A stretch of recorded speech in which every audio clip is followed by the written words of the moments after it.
నమస్కారం. సుఖీభవకు స్వాగతం. ఈ రోజు సుఖీభవలో కొలెస్ట్రాల్ ఎప్పుడు ప్రమాదం, మహిళలు మోకాళ్ల నొప్పులు, గొంతు నొప్పి ఉపశమనం ఎలా, పసిబిడ్డలో మలం ఊపిరితిత్తుల్లోకి చేరిందా, ఇంకా హెల్త్ టిప్. కొలెస్ట్రాల్ పేరు వినగానే నడువయసు వారికి ముచ్చెమటలు పోస్తాయి. ఆపై గుండె జబ్బు, గుండెపోటుతో మరణించిన వారు కళ్ల ముందు మెదులుతారు.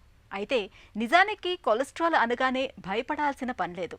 అలా అని నిర్లక్ష్యంగా ఉండటము మంచిది కాదు. మనలో మంచి చెడు ఉన్నట్లే కొలెస్ట్రాల్లోనూ మంచి చెడు అనే రెండు రకాలు ఉన్నాయి. వీటిలో చెడ్డ కొలెస్ట్రాల్ శాతం మన రక్తంలో ఎక్కువగా ఉన్నప్పుడే మనకు సమస్యల తాకిడి పెరుగుతుందని చెబుతారు డాక్టర్లు. కొలెస్ట్రాల్ కదేమిటో, కొలెస్ట్రాల్ నిల్వల గురించి మనం ఎప్పుడు ఆందోళన చెందాలో ఇప్పుడు తెలుసుకుందాం. కొలెస్ట్రాల్ నడివయసు దాటిన వారికి ఈ పేరు వెన్నులో వణుకు పుట్టిస్తుంది. నిజానికి కొలెస్ట్రాల్ అనగానే భయపడాల్సిన పని లేదు. నిజానికి కొంతమేరకు కొలెస్ట్రాల్ మన శరీరానికి అవసరం కూడా. కొలెస్ట్రాల్ అనేది మైనం లాంటి పదార్థం. ఇది శరీరం అంతటా ఉంటుంది. కొలెస్ట్రాల్ శరీరంలో తీసుకున్న ఆహారం నుండి, శరీరం లోపల నుండి తయారవుతుంది. శరీరంలో తయారయ్యే కొలెస్ట్రాల్ కాలేయంలో తయారవుతుంది. ఆహారం నుండి పొందే కొలెస్ట్రాల్ మనం తీసుకునే పాలు, పాల పదార్థాలు, మాంసాహారం, చేపలు, గుడ్డులోని పచ్చసొన నుండి అందుతుంది. అయితే వ్యాధికారకాలైన బ్యాక్టీరియాల్లో మంచివి చెడ్డవి ఉన్నట్టే కొలెస్ట్రాల్లో కూడా మంచి చెడు రెండు ఉన్నాయని చెబుతారు డాక్టర్లు. కొలెస్ట్రాల్లో రకరకాల అంటే హెచ్డిఎల్ కొలెస్ట్రాల్ అని, ఎల్డిఎల్ కొలెస్ట్రాల్ అని, ట్రైగ్లిజరైడ్ అని, another type cholesterol, total cholesterol, ఇవన్నీ వివిధ భాగాలు చెప్పుకోవచ్చు. అయితే మనకి హెచ్డిఎల్ కొలెస్ట్రాల్ను హై డెన్సిటీ లైపోప్రోటీన్ కొలెస్ట్రాల్, దీన్ని గుడ్ కొలెస్ట్రాల్ చెప్తారు. ఎందుకు అని అంటే ఈ హెచ్డిఎల్ కొలెస్ట్రాల్ మన శరీరంలో ఎక్కడ బ్లడ్లో అధికంగా ఉన్నటువంటి కొలెస్ట్రాల్ని లివర్కి ట్రాన్స్పోర్ట్ చేయటం, అక్కడి నుంచి బ్రేక్ డౌన్ అయ్యి ఇంటెస్టైన్ ద్వారా బయటికి పంపిస్తుంది. తద్వారా కొలెస్ట్రాల్ ద్వారా వచ్చే ఆరోగ్య సమస్యలని మనకి ఇది కంట్రోల్ చేస్తుంది. హార్ట్ అటాక్ కానివ్వండి, బ్రెయిన్ స్ట్రోక్ కానివ్వండి, పెరిఫెరల్ డిసీజ్ కానివ్వండి, ఇవన్నీ కూడా మనకి కొలెస్ట్రాల్ కంట్రోల్ వల్ల అవుతుంది. సో దీన్ని హెచ్డిఎల్ కొలెస్ట్రాల్ని గుడ్ కొలెస్ట్రాల్ అంటారు. అదేవిధంగా LDL cholesterol, low density lipoproteins, దీన్ని బ్యాడ్ కొలెస్ట్రాల్ అంటారు. ఈ కొలెస్ట్రాల్ మన శరీరంలో ఎక్కువ ఉండటం వల్ల మనకి రక్త వెజల్స్లో, బ్లడ్ వెజల్స్లో పేరుకొని పోతుంది. యూజువల్లీ రక్తనాళాలు అనేవి చాలా స్మూత్గా ఉండి మనకి ఫ్లెక్సిబుల్ ఉంటాయి అన్నమాట. ఈ కొలెస్ట్రాల్ అనే ఒక ప్లే కూడా ఫార్మ్ అయిపోతుంది, ఏది ఎల్డిఎల్ కొలెస్ట్రాల్. తద్వారా రక్త నాళాలు అనేవి స్టిఫ్ అయిపోతాయి, దాన్ని ఎథిరోస్క్లెరోసిస్ అంటారు. ఎప్పుడైతే అవి స్టిఫ్ అయిపోతుందో రక్త మూవ్మెంట్ అనేది తగ్గుతుంది. సో వైటల్ ఆర్గాన్స్కి మనకి బ్లడ్ అనేది సరిపోనంత అందదు. తద్వారా బ్రెయిన్ స్ట్రోక్ రావటము, హార్ట్ అటాక్ రావటము, ఇవి జరుగుతుంది. ట్రైగ్లిజరైడ్స్ అనేవి ఇదొక రకమైన కొవ్వు పదార్థం. మన బాడీలో ఎల్డిఎల్ కంటే కూడా మన ఇండియాలో ఎక్కువ కూడా పాపులేషన్లో ఎక్కువ ట్రైగ్లిజరైడ్స్ అనేవి ఎక్కువ మన రికార్డ్ అవుతున్నాయి. ఈ ట్రైగ్లిజరైడ్స్ ఎక్కువ ఉండటం వలన హార్ట్ అటాక్ రావటము, తర్వాత బ్రెయిన్ స్ట్రోక్ రావటము, అధికంగా ఉండటం వల్ల ప్యాంక్రియాటైటిస్ రావటము, గాల్ స్టోన్ ఫార్మేషన్ అనేది కూడా వీటి ద్వారా జరుగుతుంటుంది. అయితే మనం తీసుకునేటువంటి ఆహారము అంటే క్యాలరీస్ ఉన్నాయి చూడండి, మన బాడీకి ఎంత అవసరమో అంతే తీసుకోవాలి. యూజువల్లీ అందరూ కూడా టేస్ట్ అని చెప్పి ఎక్కువ టైం తినేస్తుంటారు. ఆ విధంగా మనకు సరిపోగా ఎక్కువైనటువంటి క్యాలరీస్ అవి ట్రైగ్లిజరైడ్స్గా మారి మనకి ఫ్యాట్ సెల్స్ నిల్వ ఉంటాయి. మనం ఎప్పుడైతే ఆకలి తినటం లేట్ అయింది అనుకోండి, ఎక్సర్సైజ్ చేసినాం అనుకోండి, ఫాస్టింగ్ 15 hours అలా ఉందనుకోండి, అలాంటి పరిస్థితుల్లో మనకు ఎనర్జీ రావాలంటే ఈ ట్రైగ్లిజరైడ్స్ అనేవి మనకు గ్లూకోజ్గా మారి మనకి ఎనర్జీ ప్రొడక్షన్ అని ఇస్తాయి. అంటే ఒక రకంగా ఇవి శక్తి నిల్వనని మనం చెప్పుకోవచ్చు. అయితే ఇవి మోతాజు కంటే ఎక్కువ ఉన్నప్పుడు మాత్రం మన బాడీలో మళ్ళీ ఎల్డిఎల్ కొలెస్ట్రాల్ పెంచుతాయి. తద్వారా మళ్ళీ హార్ట్ అటాక్, బ్రెయిన్ స్ట్రోక్ రావటం, పెరిఫెరల్ డిసీజ్ రావటం, కెరటిడ్ ఆర్టరీస్ డ్యామేజ్ కావటం చేస్తుంటుంది. అయితే ఈ ట్రైగ్లిజరైడ్స్ ఏం చేస్తాయంటే బ్లడ్ వెజల్స్ పైన అవి ఫస్ట్ డ్యామేజ్ చేస్తాయి అనమాట, ఎక్కువ ఉండే. అవి డ్యామేజ్ చేసిన తర్వాత ఈ ఎల్డిఎల్ కొలెస్ట్రాల్ ఇవన్నీ కూడా బ్లడ్ వెజల్స్లో నిక్షిప్తం అయిపోయి దాని బ్లడ్ వెజల్స్ మొత్తం క్లోజ్ అయిపోయి హార్ట్ అటాక్ వచ్చే ఛాన్సెస్ అనేది అధికంగా ఉంటాయి. ఈ ట్రైగ్లిజరైడ్స్ అనేవి మనం తీసుకున్నటువంటి ఆహారంలో షుగర్ కానివ్వండి, అధికంగా ఆల్కహాల్ తీసుకున్నా కూడా షుగర్, ఎక్కువ కార్బోహైడ్రేట్స్ కూడా మనకి శరీరానికి అవసరానికి అయిపోగా అంటే క్యాలరీస్ సరిపోగా మిగతా అన్నీ కూడా ఇవి ట్రైగ్లిజరైడ్స్గా మారుతాయి. గ్లూకోజ్ అంతా దానిలాగా మారి మనకి ఫ్యాట్ సెల్స్లో నిల్వ ఉంటాయి అన్నమాట. సో ఇవి శక్తి నిల్వలు అయినా కూడా అధికమైనప్పుడు మాత్రం, ఎక్కువ ఉన్నప్పుడు మనకి ప్రమాదకరంగా మారుతుంటుంది. ప్రతి విషయంలోనూ మంచి చెడు ఉన్నట్లే కొలెస్ట్రాల్లోనూ మంచి చెడు అని రెండు రకాలు ఉంటాయి. చెడ్డ కొలెస్ట్రాల్ను ఎల్డిఎల్ అని, మంచి కొలెస్ట్రాల్ను హెచ్డిఎల్ అని పిలుస్తారు. మన రక్తంలో చెడు కొలెస్ట్రాల్ తక్కువగా ఉండాలి, మంచి కొలెస్ట్రాల్ ఎక్కువగా ఉండాలి. అయితే గాడి తప్పిన ఆహారపు అలవాట్లు, బద్ధకపు జీవనశైలి మూలంగా ఇవాళ మనలో చాలామందిలో మంచి కంటే చెడు కొలెస్ట్రాల్ శాతమే ఎక్కువగా ఉంటుంది. ఎల్డిఎల్ కొలెస్ట్రాల్ ఎక్కువగా రక్తంలో ప్రయాణించటం వల్ల గుండెకు, మెదడుకు వెళ్లి ధమనంలో అవరోధాలు ఏర్పడతాయి. ఫలితంగా గుండె జబ్బుల ముప్పు బాగా పెరుగుతుంది. హెచ్డిఎల్ కొలెస్ట్రాల్ అనేది మంచి కొలెస్ట్రాల్. దీనిని పెంచుకోవటం వల్ల అనారోగ్యాలను తప్పించుకోవచ్చు.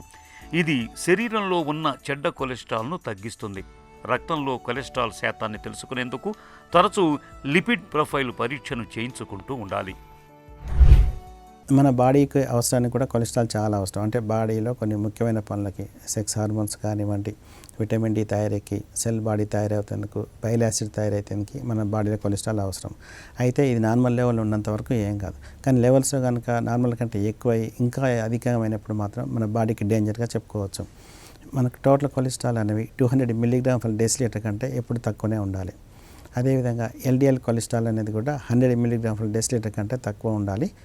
డయాబెటిక్ పేషెంట్స్లో కానీ, హార్ట్ ప్రాబ్లంతో బాధపడే వాళ్ళలో కానీ 70 mg/dL కంటే తక్కువ ఉండేటట్టు మనం చూసుకోవాలి. ఈ ట్రైగ్లిజరైడ్స్ తీసుకున్నట్టయితే ట్రైగ్లిజరైడ్స్ 150 mg/dL కంటే తక్కువ ఉండేటట్టుగా మనం బాడీలో మెయింటైన్ చేసుకోవాలి. ఇవి ఏవైనా కూడా ఎక్కువైనప్పుడు మాత్రం మనకి హార్ట్ అటాక్ రావడం, బ్రెయిన్ స్ట్రోక్ రావడం జరుగుతుంది.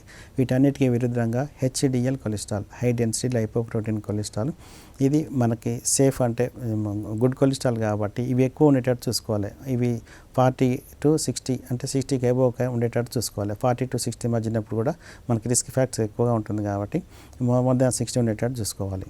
60 mg/dL కంటే ఎక్కువ ఉండేటట్టు చూసుకోవాలి.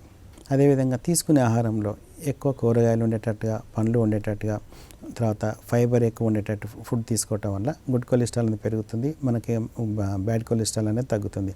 తీసుకునే వాటిలో ఫుడ్లో కూడా తృణధాన్యాలు ఎక్కువగా ఉండాలి. బార్లీ కానివ్వండి, బీన్స్, వీటిల్లో కూడా హెచ్డిఎల్ కొలెస్ట్రాల్ పెంచి ఎల్డిఎల్ తగ్గిస్తుంటాయి. సో ఆహారం అనేది ప్రధాన పాత్ర పోషిస్తుంది. సెకండ్ థింగ్, మనం లైఫ్ స్టైల్ మాడిఫికేషన్స్ తీసుకునేటువంటి, అంటే ఎక్సర్సైజ్ అనేది మోర్ ఇంపార్టెంట్. వాకింగ్ కానివ్వండి, జాగింగ్ కానివ్వండి, సైక్లింగ్ కానివ్వండి, స్విమ్మింగ్ కానివ్వండి, ఎవ్రీడే 35 to 40 minutes చేయటం వల్ల మనకి ఈ కొలెస్ట్రాల్ లెవెల్స్ని, గుడ్ కొలెస్ట్రాల్ లెవెల్స్ని పెంచుకునేందుకు చూసుకోవచ్చు.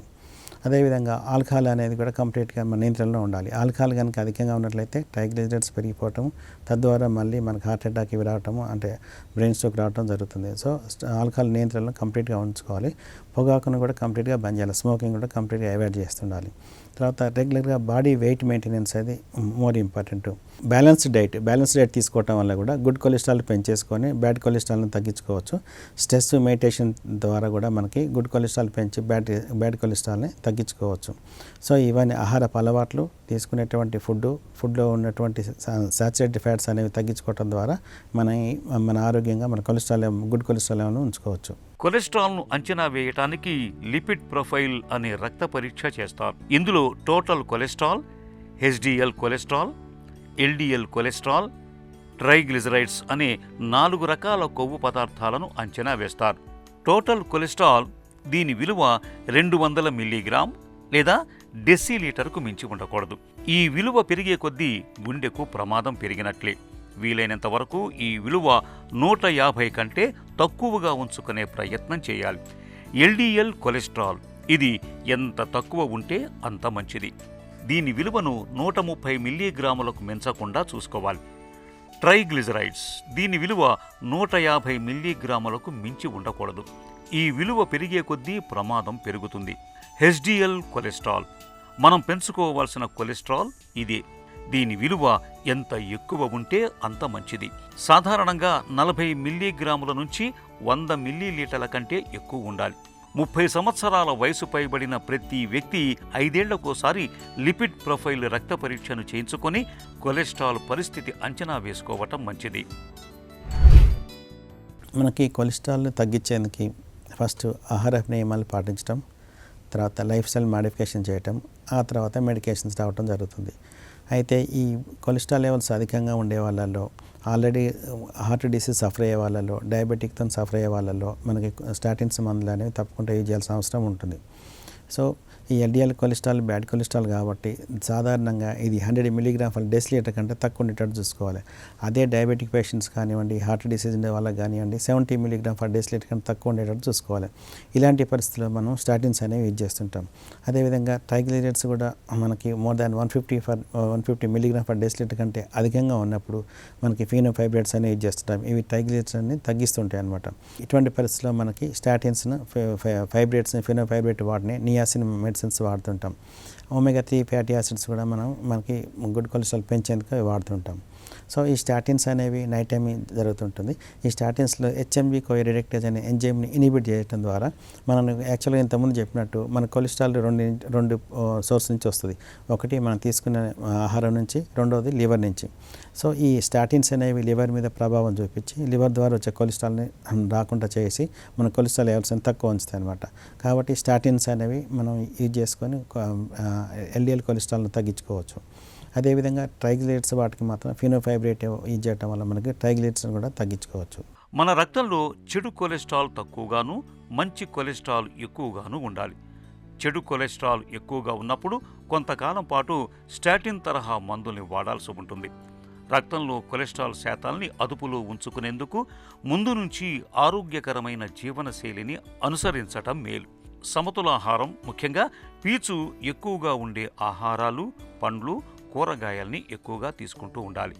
ఓట్స్, అవిసె గింజలు, గ్రీన్ టీ, చేపలు, బ్రాకొలీ, క్యాబేజ్, క్యారెట్, గుమ్మడి గింజలు, మొలకెత్తిన గింజ ధాన్యాలు, వీటికి మంచి కొలెస్ట్రాల్ని పెంచే గుణం ఉంది.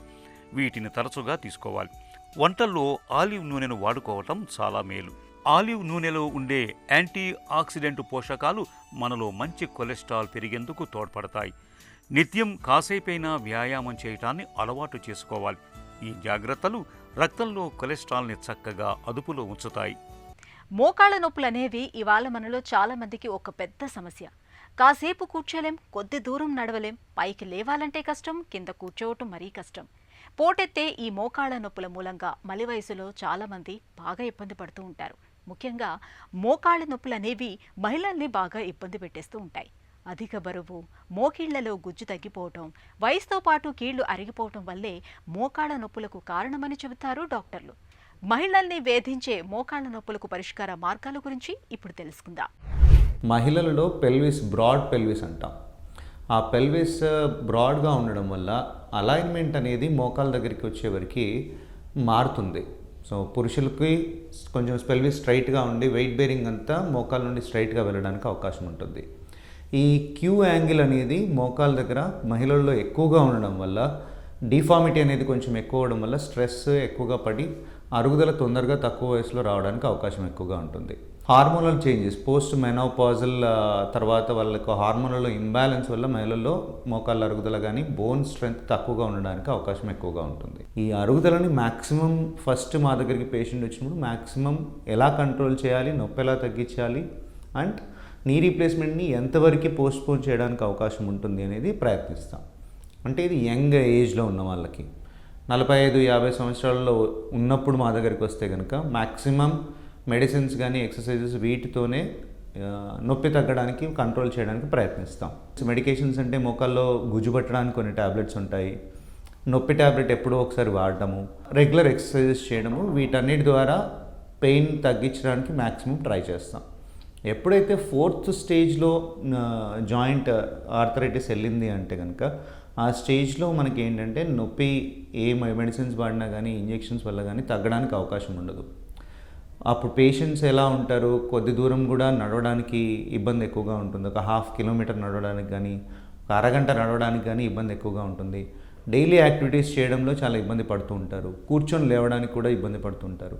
ఆ సమయంలో మనకు వయసు అనేది నిమిత్తం లేకుండా స్టేజ్ 4లో ఉన్నప్పుడైతే నీ రీప్లేస్మెంట్ సర్జరీ అడ్వైస్ చేస్తాం. ఆ అరుగుదల తొందరగా రాకుండా మ్యాక్సిమం డిలే చేయడానికి జాగ్రత్తలు తీసుకోవడము, ప్రాపర్ డైట్ తీసుకోవడం ఒకటి, వైటమిన్ డి, B12 టెస్ట్లు రెగ్యులర్గా చేసుకుని అవి ఏమైనా తక్కువగా ఉంటే సప్లిమెంట్స్ తీసుకోవడము, కాల్షియం సప్లిమెంట్స్ తీసుకోవడము, మోకాళ్ళకి ఎక్సర్సైజెస్, కాండ్రో ప్రొటెక్టివ్ డ్రగ్స్ కొన్ని ఉంటాయి, మోకాళ్ళలో గుజ్జు పట్టడానికి ఉపయోగించే టాబ్లెట్స్, అవి వాడుతూ ఉండడము, రెగ్యులర్గా ఎక్సర్సైజెస్ చేస్తూ ఉండడము, వేరే ఇంజురీస్ ఏదైనా అయితే కనుక తొందరగా ట్రీట్ చేసుకోవడము, ఇవన్నీ చేసుకోవడం వల్ల ఆస్టియో ఆర్థరైటిస్ని కంప్లీట్గా, అంటే ప్రివెన్షన్ అని కాదు, డిలే చేయడానికి తప్పకుండా అవకాశం ఉంటుంది. చలి సీజన్లో మనకు తరచూ జలుబు చేయడంతో పాటు గొంతు నొప్పి బాధలు కూడా తోడవుతూ ఉంటాయి. ముఖ్యంగా చలికాలంలో వాతావరణంలో మార్పుల కారణంగా హానికారక బ్యాక్టీరియా, వైరస్లు మన గొంతులో ఇట్టే తిష్ట వేసుకుంటూ ఉంటాయి. ఫలితంగా గొంతంతా కూడా ఒకటే గరగరగా అసౌకర్యంగా ఉంటుంది. గొంతు నొప్పి మూలంగా తినడం, తాగడం కూడా చాలా కష్టంగా మారిపోతుంది. ఈ నేపథ్యంలో చలికాలంలో తరచూ వేధించే గొంతు నొప్పి బాధల నుంచి ఉపశమనం కోసం ఏం చేయాలో, ఎలాంటి జాగ్రత్తలు తీసుకోవాలో ఇప్పుడు తెలుసుకుందాం.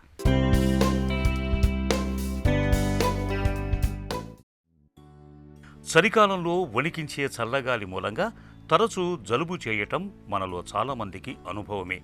ఈ సీజన్లో జలుబుతో పాటు గొంతు నొప్పి కూడా పెద్ద సమస్యగా మారుతూ ఉంటుంది. ఇలాంటప్పుడు తరచుగా గోరువెచ్చని చికెన్, టమోటా సూపుల్ని తాగుతుంటే గొంతు నొప్పి నుంచి మంచి ఉపశమనంగా ఉంటుంది. అలాగే గోరువెచ్చని నీటిలో కొద్దిగా నిమ్మరసం, కొంచెం తేనె కలిపి తీసుకున్నా మంచి ఫలితం కనిపిస్తుంది. పాలలోకి కొంచెం మిరియాల పొడిని కలుపుకొని తాగటం వల్ల గొంతు నొప్పి తగ్గుతుంది. ఇక తమలపాకు రసాన్ని తేనెతో కలిపి తీసుకోవటం, తులసి రసానికి కొద్దిగా తేనెను కలిపి చప్పరించటము మంచిదే. అల్లపు రసాన్ని తరచూ చప్పరించటం వల్ల గొంతులో నొప్పి తగ్గే అవకాశం ఉంటుంది. ఉడికించిన ఓట్స్లోకి మిగుల మగ్గిన అరటిపండును కలిపి తినటం వల్ల గొంతులో ఇన్ఫెక్షన్ తగ్గే అవకాశం ఉంటుంది. చలికాలంలో గొంతు నొప్పిని నివారించుకునేందుకు చల్లగాలిలో తిరగకుండా ఉండాలి. సురక్షితమైన తాగునీటిని మాత్రమే తాగాలి.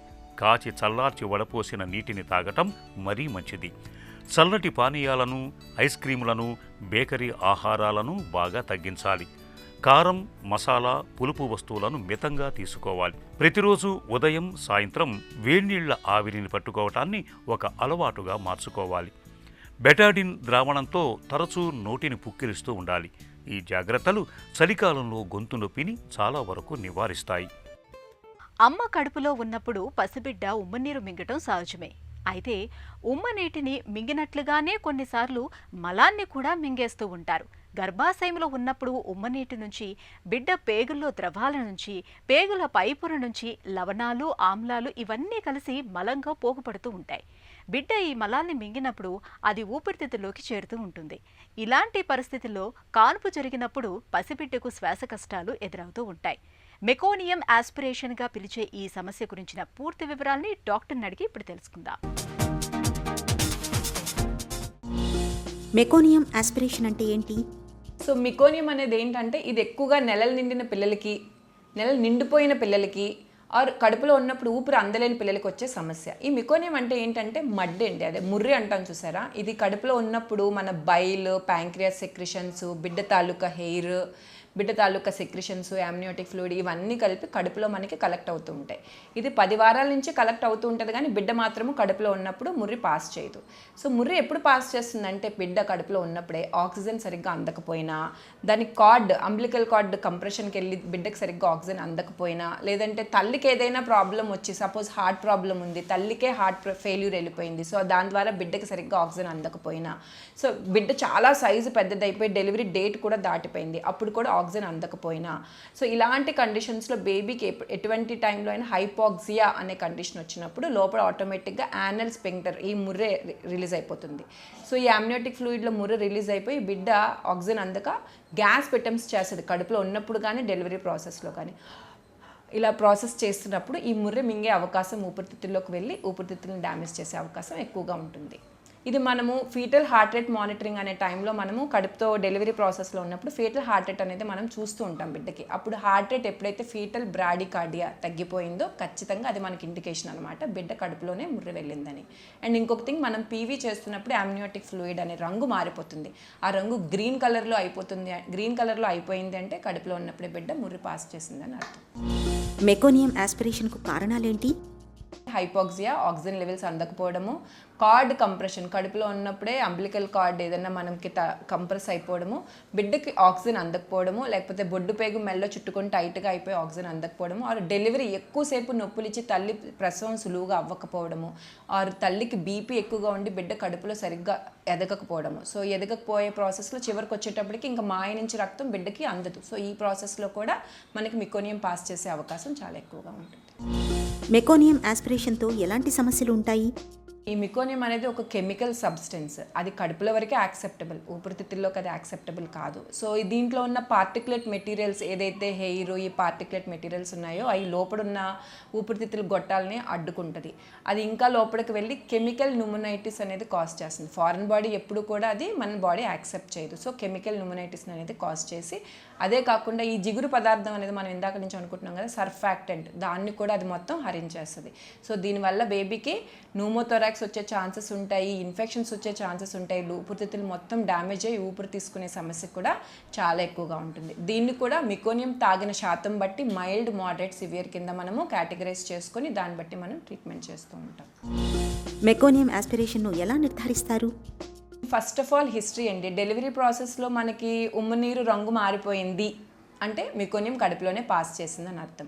సెకండ్ థింగ్ ఏంటంటే బేబీ తాలూకా స్టెయినింగ్, అంబిలికల్ కార్డ్ గ్రీన్గా అయిపోవడం కానీ, నెయిల్స్ మారిపోవడం కానీ, స్కిన్ మొత్తం మికోనియం అటాచ్ అయిపోయి ఉండడం కానీ, పుట్టంగానే బేబీ ఊపిరి తీసుకోవడానికి ఇబ్బంది, అంటే పుట్టంగానే నార్మల్గా పిల్లలు ఏడుస్తారు చూసారా, ఈ మికోనియం పాస్ చేసిన పిల్లలు పుట్టంగానే సరిగ్గా ఏడవలేరు. సో ఇవన్నీ కండిషన్స్ మనకుంటే మనం మికోనియం ఆస్పిరేషన్ సస్పెక్ట్ చేస్తాం. ఇది మనం ఎలా ఖచ్చితంగా ప్రూవ్ చేసుకుంటాం అంటే ఎక్స్రే వైజ్ చూసుకొని దాన్ని మనము కన్ఫర్మ్ చేసుకుంటాం. మెకోనియం ఆస్పిరేషన్కు చికిత్స ఎలా ఉంటుంది? మికోనియం ఆస్పిరేషన్ ట్రీట్మెంట్ కొద్దిగా కాంప్లికేటెడ్గానే ఉంటుందండి. మైల్డ్, మోడరేట్ అయితే మనము సిపాప్, ఆక్సిజన్, సిపాప్ మిషన్స్ అంటే చిన్న వెంటిలేటర్ మిషన్స్ మీద మేనేజ్ చేస్తాము. కానీ సివియర్ డిగ్రీలో ఉన్నప్పుడు ఏమవుతుందంటే లంగ్స్ కంప్లీట్గా డ్యామేజ్ అయ్యి దాని తాలూకు ఎఫెక్ట్ హార్ట్ మీద కూడా ఉంటుంది. వీళ్ళని వెంటిలేటర్ మీద పెట్టి దీనికి పీపీహెచ్ఎన్, పర్సిస్టెంట్ పల్మరీ హైపర్ టెన్షన్ అనే కాంపోనెంట్ కూడా అడిషనల్గా యాడ్ అవుతూ ఉంటుంది. సో సివియర్ మికోనియం ఆస్పిరేషన్ ఎప్పుడు కూడా బేబీకి మనకి నెంబర్ ఆఫ్ డేస్ అనేది వెంటిలేటర్ మీద పెట్టాల్సి వస్తుంది. అవసరమైతే ఈ పిల్లలకు కూడా మనము సర్ఫాక్టెంట్ అనేది ఇవ్వాల్సి వస్తుంది. దాంతోపాటు కార్డియాక్ సపోర్టివ్ మెడికేషన్స్ కూడా మనము సపోర్ట్ చేసుకుంటూ మేనేజ్ చేసుకోవాల్సి వస్తుంది. సివియర్ డిగ్రీ మికోనియం ఆస్పిరేషన్ మాత్రం కొద్దిగా కాంప్లికేటెడ్గా ఉంటాయి. మైల్డ్ అండ్ మోడరేట్ మాత్రం ఒక 5 to 7 daysలో మనకి క్యూర్ రేట్స్ అయితే బాగానే ఉంటాయి. మెకోనియం ఆస్పిరేషన్ను నివారించుకోవచ్చా? మికోనియం ఆస్పిరేషన్ వచ్చే కండిషన్స్ హైపాక్సియా ఉండే కండిషన్స్, లైక్ బేబీ బిడ్డ కడుపులో సరిగ్గా ఎదగకపోవడం కానీ, తల్లికి బాగా బీపీ ఉండడం కానీ, షుగర్ ఉండడం కానీ. సో ఇలాంటి కండిషన్స్లో రెగ్యులర్ యాంటీనేటల్ చెకప్స్ చేయించుకుంటూ ఫీటల్ హార్ట్ రేట్ మానిటరింగ్ అనేది ఉంటుందండి. సో నొప్పులు స్టార్ట్ అయినప్పుడు మనము ఫీటల్ హార్ట్ రేట్ మానిటరింగ్ చేస్తాము.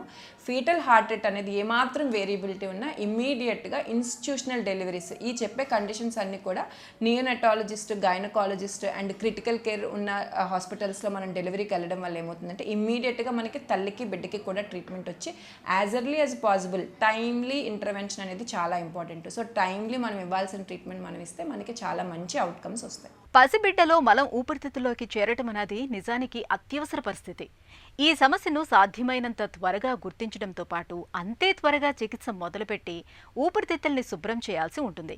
ఇక ఈరోజు కార్యక్రమాన్ని ముగించే ముందు ఒక చిన్న చిట్కా మీకోసం. తిప్పతీగ, తులసి, నేల వాములను సమాన భాగాల్లో తీసుకుని చూర్ణంగా చేసి నిత్యం టీలాగా కాచుకుని తాగుతూ ఉంటే చలికాలంలో శ్వాసకోశ సమస్యల ముప్పు తప్పుతుంది. మన ఆరోగ్యం కూడా బేషుగ్గా ఉంటుంది.